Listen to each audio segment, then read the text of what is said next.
Assalamu alaikum wa rahmatullahi wa barakatuh. Blessings to everyone.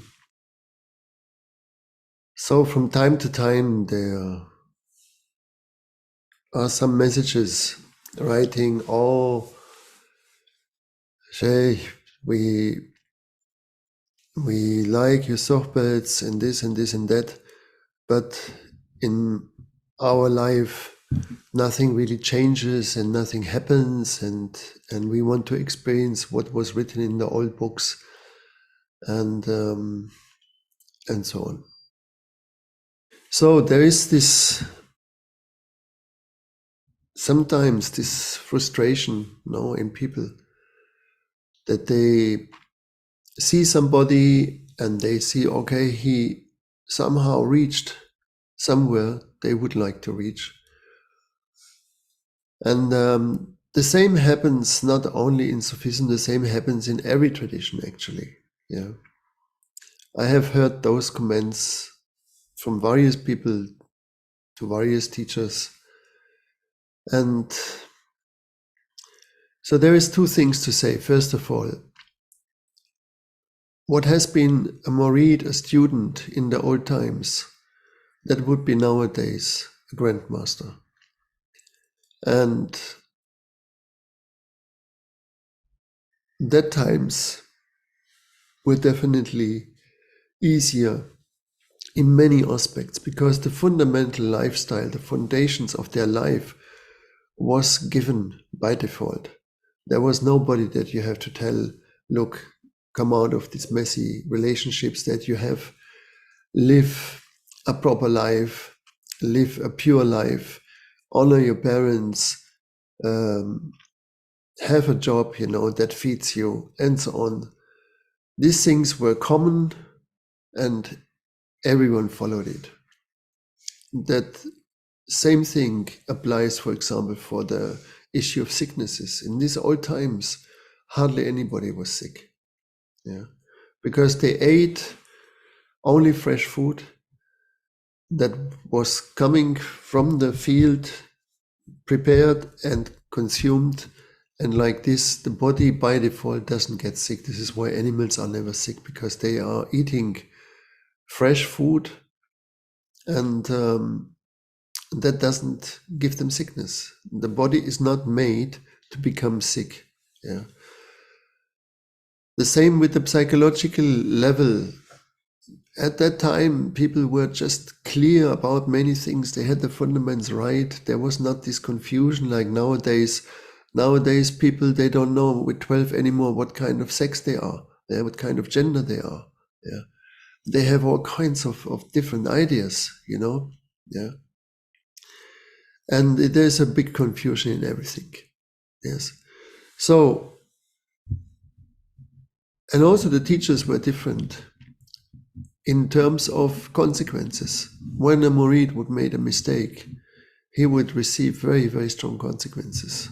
And there is a story about Imam Abu Hanifa, that he had not officially murids, but he had a kind of community. And one man came with a kind of t-shirt into the prayer. And after the prayer, Imam Abu Hanifa said to him, don't come with a t-shirt, be covered up to your hands. Yeah, don't pray like that. And the man didn't listen, and he came again and again. Abu Hanifa was saying to him, don't come like that. It's not adab, it's not good behavior, you should be covered. And the man came again, and so Abu Hanifa said to him, if you cannot learn here, maybe you can learn in the hereafter.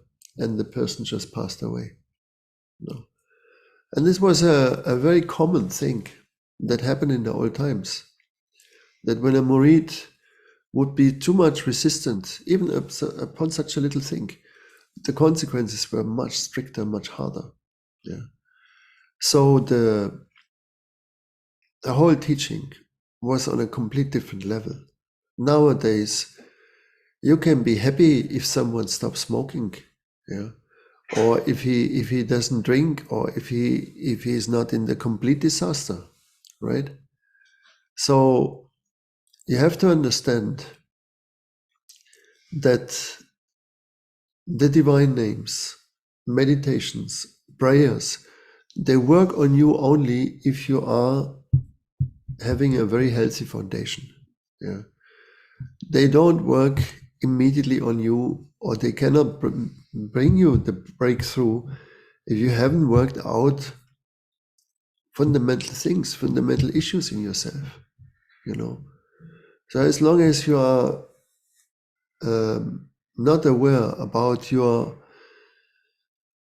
own shadow self, evil self, yeah, you cannot make a conscious decision. You cannot.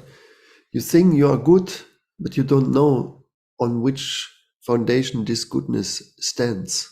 Yeah, and this is why we have to know ourselves, especially in the blind spots, in the dark issues.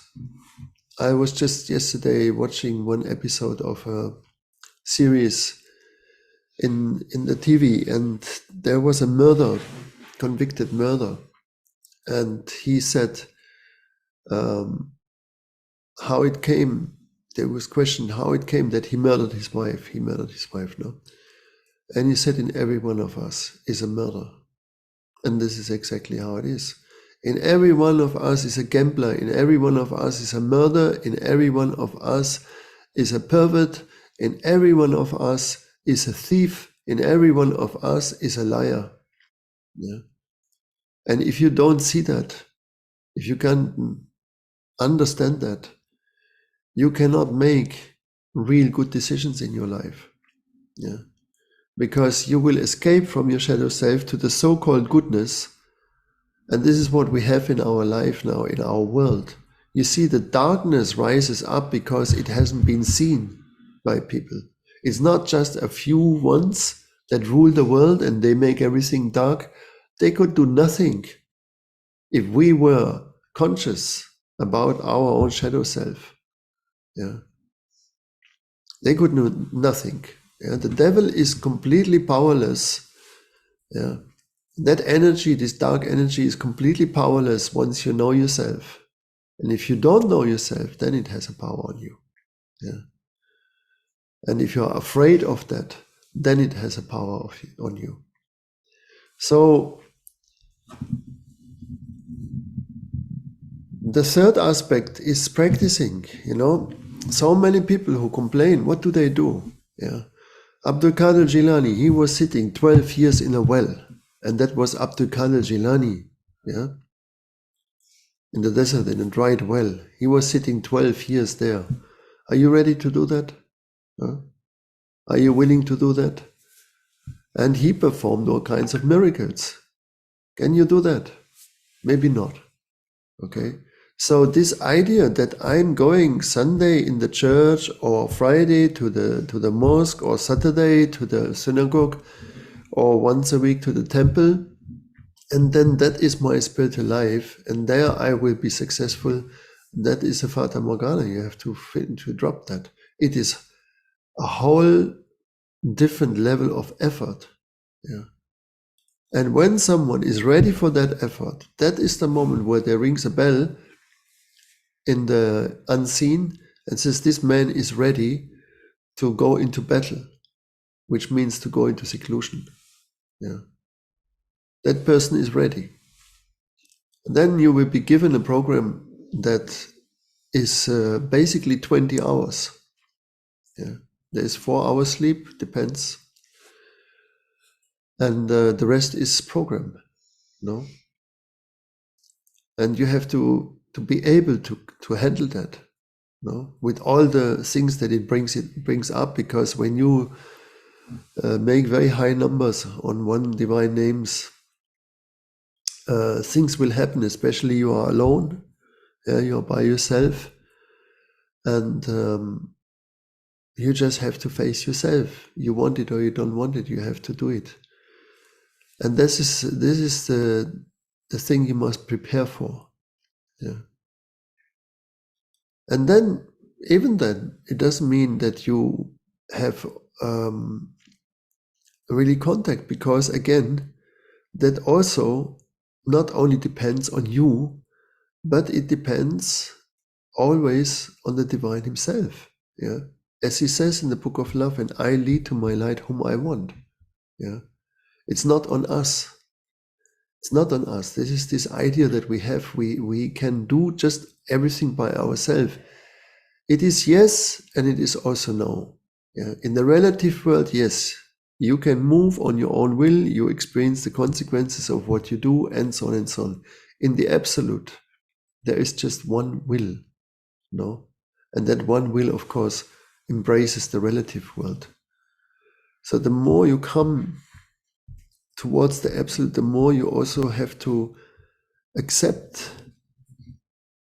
what is happening, what happens to you. This is the main thing, you know. Yeah, so it doesn't help you to say, oh, I'm tired, I want to experience something, and then what? And then what? Yeah. Are you ready to become a saint? Huh? To be spotless, to be completely pure from everything, you know? Are you ready for that? Yeah, maybe not. No? So I don't want to demotivate you, but the opposite. So ask yourself just simply how much I'm devoted to the path and what I'm looking for. Yeah. What is what you're really looking for? No, and then don't be quick in the answer. Take a little bit time and look what there can be. Yeah. Are you ready to really listen and to follow? Yeah. As it says in the Book of Love in the Quran, yeah, Samyana wa Atana, and also it says, and follow those who have the order over you. Yeah. So think it, no? And when you have those questions very clear, then you may come again. No? Thank you very much for your questions, and wishing you a good week, and may Allah bless all of you. Assalamu alaikum wa rahmatullahi wa barakatuhu.